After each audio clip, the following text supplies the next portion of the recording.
Siddhivinayak complex येथे महावितरणचा हलगर्जीपणा, जिवंत विद्युत रोहित्र आणि पेट्यांना झाडेवेलींचा विळखा.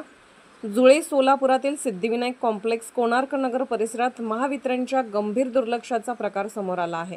येथील विद्युत रोहित्र आणि मीटरच्या पेट्यांना अक्षरशः झाडे, झुडपे आणि वेलींनी मगरमिठी मारली आहे. पावसाळ्याच्या दिवसात ही परिस्थिती अत्यंत धोकादायक बनली असून मोठ्या दुर्घटनेची वाट तर महावितरण पाहत नाही ना, असा संतप्त सवाल स्थानिक नागरिक उपस्थित करत आहेत. तुम्ही दिलेल्या फोटोत दिसते त्याप्रमाणेच या परिसरातील अवस्था आहे. विद्युत पेट्यांभोवती मोठे गवत, काटेरी झुडपे वाढली आहेत. काही ठिकाणी पेट्यांची दारे तुटलेली असून आतील जिवंत वायर उघड्यावर आहेत. वेली थेट रोहित्रावर आणि खांबावरील तारांवर चढल्या आहेत.